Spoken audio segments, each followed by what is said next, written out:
High বন্ধুরা, আজকে ভাজবো ডিম, কাতলা মাছের ডিম। তো চলো দেখাই একটু। এটা হচ্ছে কাতলা মাছের ডিম। এই ডিমটার মধ্যে দিয়েছি নুন হলুদ মেখে রেখেছিলাম। এবার আমি গরম তেলে দেব।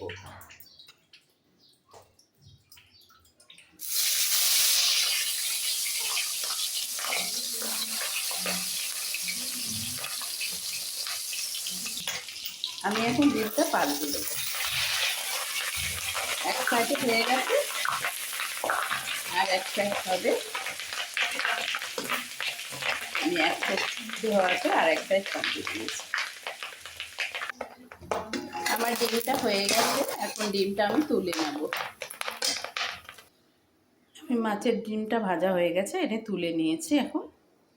আমি এখন করব, তেলাপিয়া মাছ করব।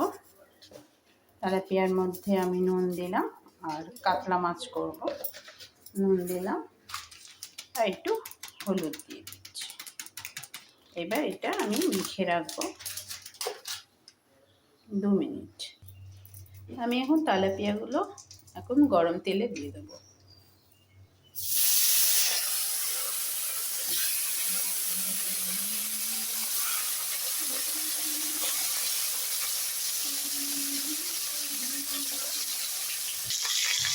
মাছটা পাল্টে দেবো।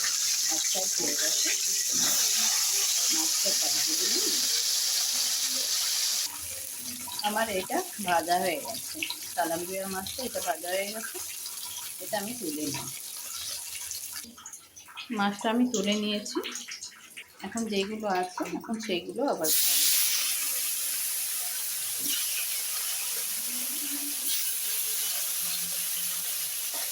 এক সাইড হয়ে গেছে, আমি অন্য সাইডটা পাল্টে দিচ্ছি।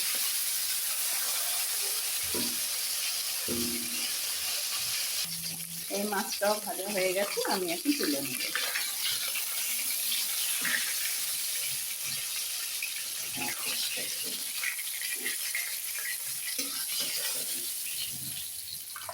আমি 2 পিস কাতলা মাছও করছি।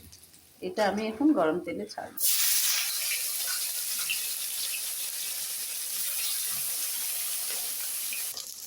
আমি কাতলা মাছটা একটু উঠিয়ে দিই।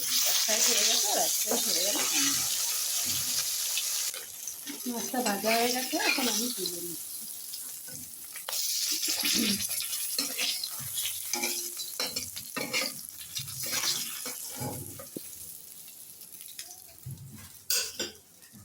সব মাছ ভাজা হয়ে গেছে। এখন আমি করব কালো জিরে ফোড়ন দেব। তার মধ্যে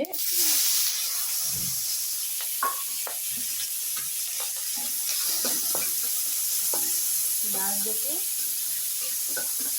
আর সর্ষে দেবো। আমি সর্ষেটা ভিজিয়ে রেখে দিয়েছি। কারণ পেঁয়াজটা ভাজা ভাজা হয়ে গেলে তারপর ওই জলটা দিয়ে দেবো। পেঁয়াজগুলো ভাজা হয়ে গেছে, তার মধ্যে একটু নুন দিয়ে দেবো। তারপর আমি হলুদ দিয়ে দেবো।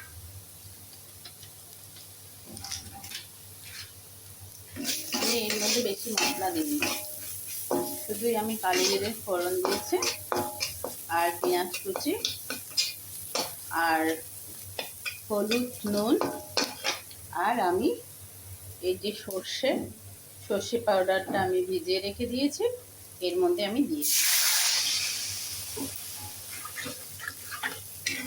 এটা ফুটে উঠলে আমি মাছটা দিয়ে দেব। আমার ঝোলটা ফুটছে, এখন মাছগুলো দিয়ে দেব।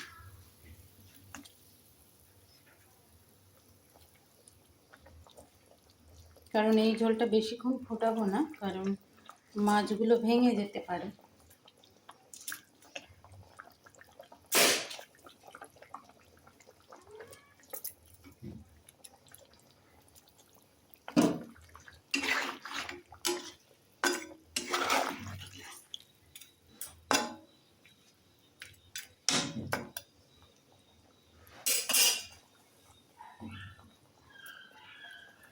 দেখ মাছগুলো ফুটে উঠে গেছে।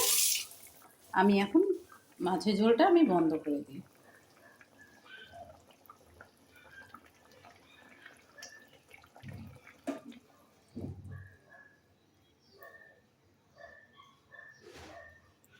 আমি এই লাল লঙ্কাটা দিইনি, এমনি একদম সিম্পল করেছি।